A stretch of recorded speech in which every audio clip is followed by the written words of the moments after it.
গতকাল মধ্যরাত ঠিক দুটো, যেখানে পেহেলগাঁওয়ে যে নৃশংস ঘটনা ঘটেছিল, যেখানে ২৬ জনের মৃত্যু হয়েছিল, যে বেছে বেছে হিন্দু পর্যটক নিধন হয়েছিল, তারই বদলা নিল এবার ভারত। অপারেশন সিন্দুর, যেভাবে এক লহমায় সিঁদুর মুছে গিয়েছিল হিন্দু মহিলাদের, তারই জবাব দিল ভারতীয় সেনা।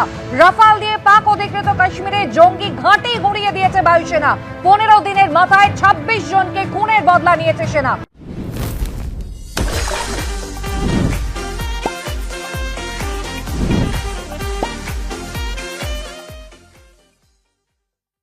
ভারতের প্রত্যাঘাতে কোটলিতে এখনো পর্যন্ত ৩০ জন হিজবুল জঙ্গির মৃত্যু হয়েছে বলে স্থানীয় সূত্রে জানা গিয়েছে, যে ঘাঁটি অন্তত ২৫ বছর ধরে চলছিল। প্রশিক্ষণ এবং সক্রিয় ছিল এই ঘাঁটি। ৯ জায়গায় হামলা চালানো হয়েছে এয়ার স্ট্রাইক, যেখানে একেবারে পাকিস্তানের পক্ষ থেকে জানানো হচ্ছে ২৪টা ক্ষেপণাস্ত্র ভারত প্রয়োগ করেছে। ৮ জনের মৃত্যু হয়েছে, ৩৫ জন আহত হয়েছে।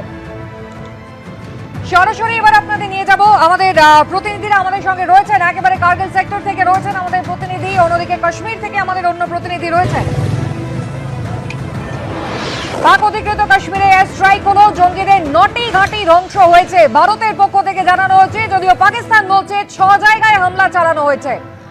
ওয়ার রুমে সরাসরি আপনাদের নিয়ে যাব, অতনু হালদার রয়েছেন আমাদের সঙ্গে। অতনু, দেখো, এই যে হামলার ঘটনা এবং এই এয়ার স্ট্রাইক ভারতবর্ষ যেভাবে প্রত্যাঘাত করলো, এবং এইটা একদম সরকারি সিদ্ধান্ত ছিল প্রত্যাঘাত করা হবে, এবং সেই মতোই প্রত্যাঘাত। এখন যেটা হয়েছে সেটা হচ্ছে যে এই যে 9টা স্ট্রাইক হয়েছে 9টা জায়গায়, তার মধ্যে যেরকম পিওকের জায়গা রয়েছে, ঠিক একই সঙ্গে পাকিস্তানের ভেতরে ঢুকেও অ্যাটাক করা হয়েছে। এখন কেন, মানে এই যে জায়গাগুলো অ্যাটাক হয়েছে, এগুলো কাদের জায়গা, কি এগুলো সমস্ত জঙ্গি ঘাঁটি।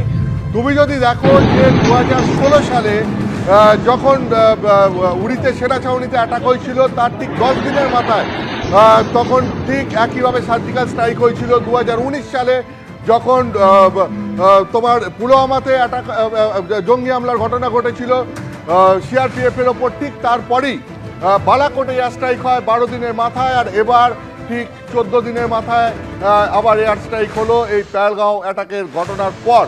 কিন্তু অন্যান্য বারের ঘটনার থেকে এবারের যে আক্রমণ, যে প্রত্যাঘাত, সেইটা অনেক বড়, এবং বালাকোটে পাকিস্তানের মধ্যে ঢুকে শুরু হয়েছিল।